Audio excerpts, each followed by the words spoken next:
So in this video, I'm going to run you through 5 banks that you can apply for credit if you have an ITIN.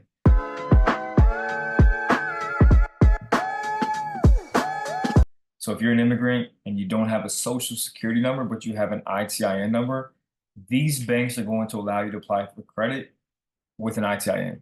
So if you're watching this and you are a citizen, but you might be in this situation, please send me this video as this is very valuable because any credit that you build in your ITIN, you're actually able to transfer that credit history to your social once you get it. So it's going to be a very valuable video.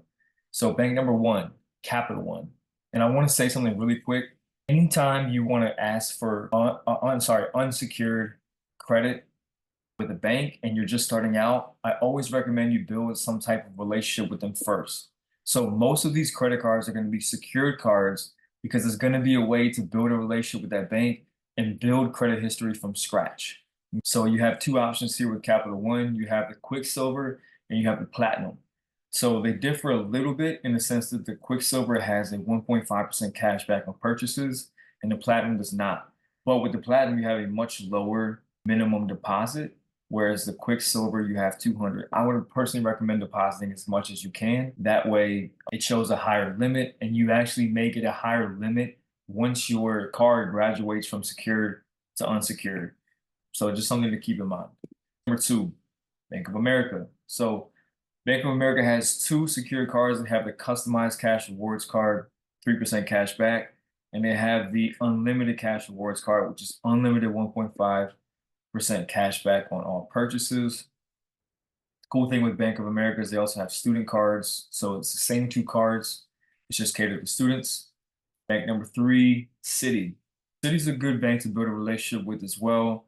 They offer a secure card here, the secure MasterCard. Same concept. Get the secured card, be responsible, pay your bill by your due date every month on time. And eventually these cards are going to graduate into unsecured cards and help you build your credit even further. Now with Chase, bank number four, with Chase, they don't offer a secured card. So I personally would recommend that you don't start with Chase first. Get one or two of these three banks secured cards that I talked about before, and then apply for Chase. Now, while you're building your relationship and you're building your credit history with these secured cards, I would recommend getting anywhere from 1 to 3, but no more than 3, right? Once you've built 6 to 8 months of credit history, preferably a year, but 6 to 8 months, and you've built a banking relationship with Chase. So if you have an ITIN number, I would definitely recommend banking with Chase. If you don't, start getting your paychecks deposited into Chase, build the banking relationship, and it's going to skyrocket your approval odds with Chase because you have the banking relationship with them and you also have the credit history that you're building up with Capital One, Bank of America, and or Citi. But with Chase, the Freedom Flex is their best introductory card. Do not go straight for the Chase Sapphire Preferred. You're going to get denied. Start with the Freedom Flex, build a relationship on the credit side. You build the relationship with the banking side, build it with the credit side, build it up, and then once your profile gets a little bit more thick, that's when you apply for the higher end card and you can transfer your points over to that card as well in their ecosystem.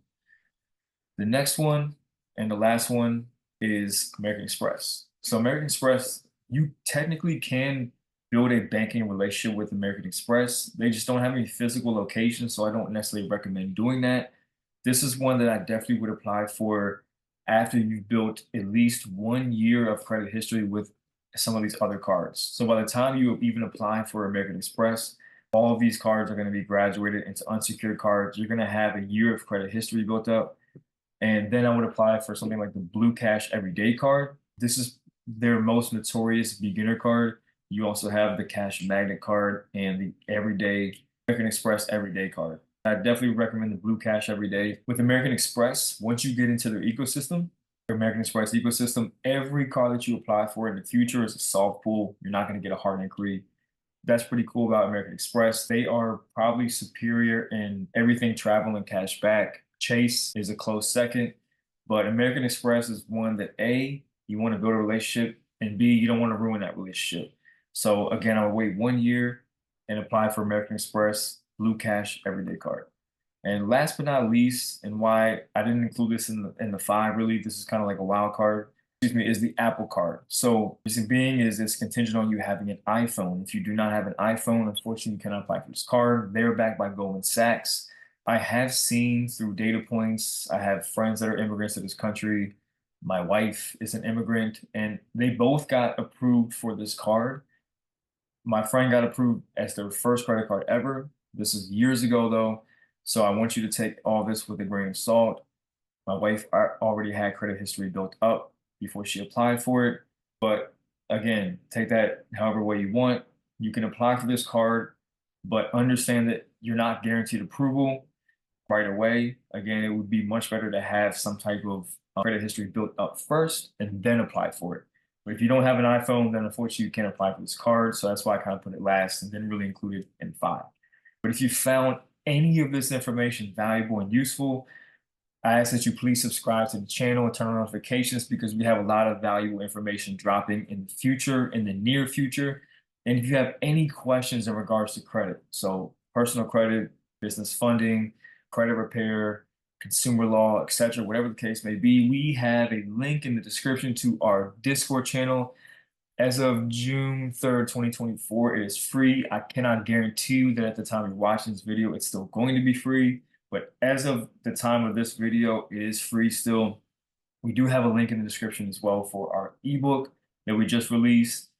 This is going to run you pretty much from A to Z on the basics of credit, understanding how your score is calculated, things that you need to get set up and put in place in order for you to be set up for success on your credit journey.